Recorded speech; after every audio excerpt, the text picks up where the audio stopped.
조합조TV 시청자 여러분 안녕하십니까. 2018년 11월 29일 오전 11시 12분입니다. 공권력이라고 하는 국가의 집행 권력, 그중에서 특히 사람을 잡아 넣을 수도 있는 이 수사 권력은 이게 잘못 쓰면은 폭력이 됩니다.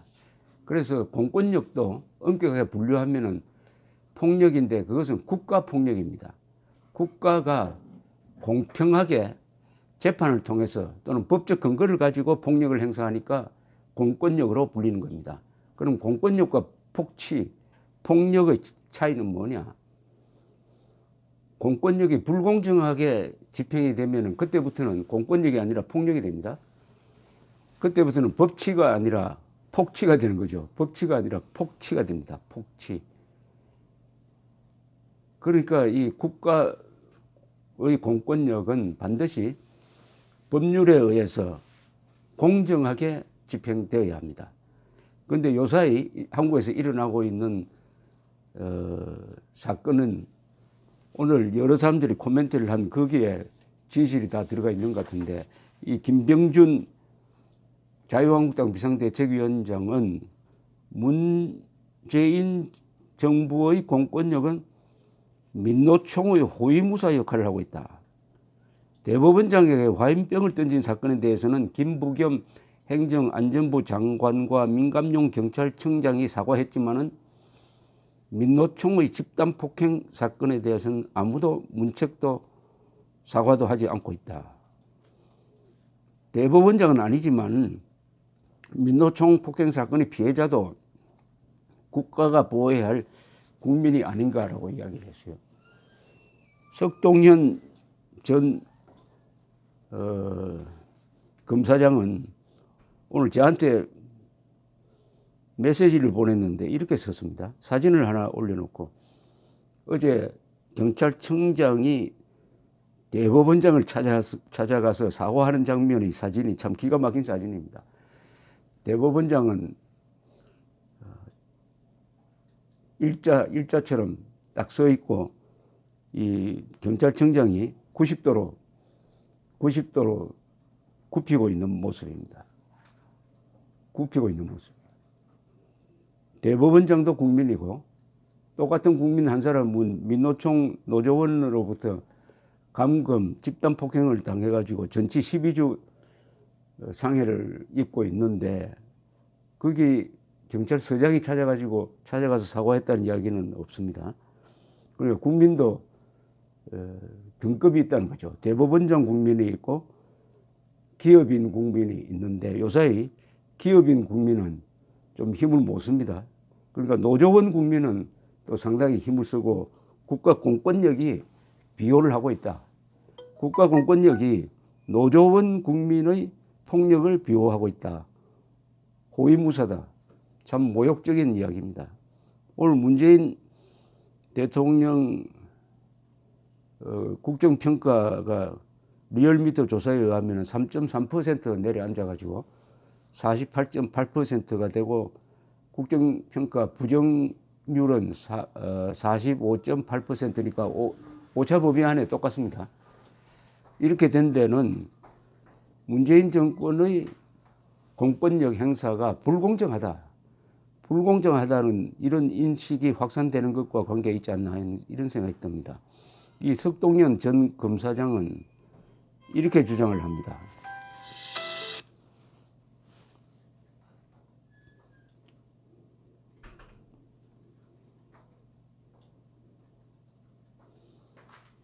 대법원장의 출근 차량에 누가 화염병을 던졌다고 경찰청장과 행안부 장관이 대법원장실로 즉시 찾아가 머리 숙이고 사과를 했다고 한다. 참 어이가 없다. 화염병을 던진 이유나 그 사람 처벌은 별도로 따진다 치더라도 이 대목에서 경찰청장이 대법원장에게 도대체 무엇을 잘못했고 뭘 사과하나? 대법원장의 신체에 다가가 직접 린치한 것을 옆에 있던 경찰이 못 막은 것도 아니고, 도로에서 움직이는 관용차에 화염병 던지는 것을 교통경찰이 미리 예방 못해서 잘못했다는 것인가?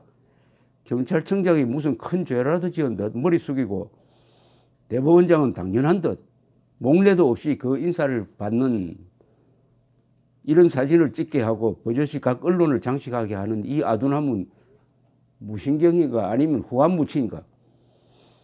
정작 행안부 장관과 경찰청장이 찾아가 머리 조아리고 사죄해야 할 곳은 대법원장실이 아니다. 불법 집단 행동과 폭력을 일삼는 민노총을 그 방대한 경찰력으로 전혀 다스리지 못하고 그자들이 법 위에 군림하면서 유성기업을 비롯한 수많은 기업과 각종 공사 현장을 공공기관과 시민들의 공간을 마구 점거하고 신체 폭력을 일삼는데도 사전 제압할 생각도 없고 처벌도 못하는 것부터 일일이 찾아가 해당 기업인과 시민들에게 100번이라도 절하고 사죄해야 하지 않나 이렇게 이야기를 했습니다. 이 조선일보 주필 양상훈 씨가 쓴 칼럼의 제목이 법치 가장한 폭치의 시대라고 단정을 했습니다. 법치를 가장한 폭치니까 이게 더 무서운 겁니다. 적나라한 폭력보다는 그걸 법으로 가장을 하면은 경찰, 검찰의 힘이 사람을 잡아넣는 힘이죠.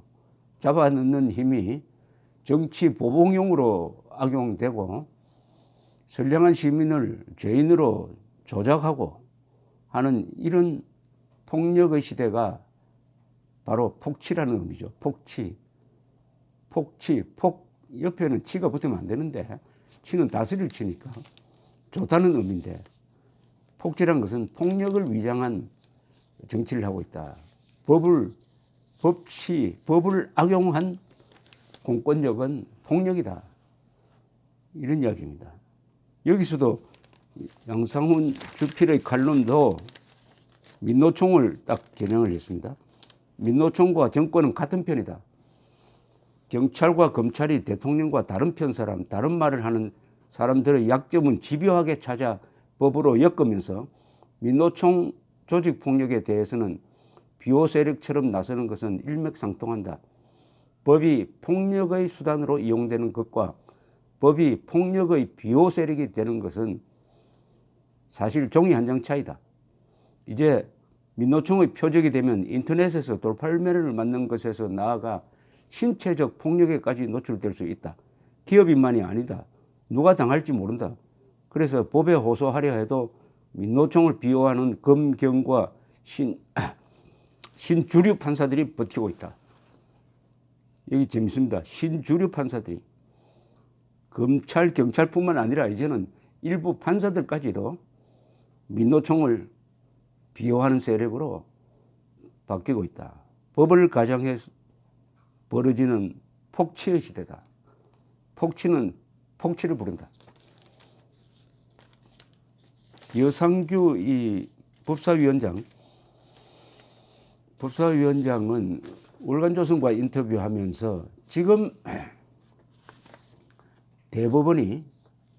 대법원장의 이상한 이념 편향적 행동으로 인해 가지고 또 우리법연구회 등등 이런 이념 서클들이 사법부를 운동장으로 만들고 거기서 주도권을 잡는 과정에서 일어나는 이 일련의 사태에 대해서 이렇게 논평을 했어요. 법사위원장 여상규 판사 출신입니다만 이분이 현재의 사법부는 문재인 정권보다 더 좌경화된 것 같다. 현재의 사법부가 문재인 정권의 좌경화를 저지해가지고 대한민국을 공정한 법의 세상으로, 법이 다스리는 세상으로 만들어야 할 책임이 있는 사법부가 문재인 정권보다 더 좌경화되어 버리면 대한민국은 어떻게 됩니까? 같이 넘어가 버리는, 같이 왼쪽으로 넘어가 버리는 거죠. 같이 왼쪽으로 넘어가는 겁니다.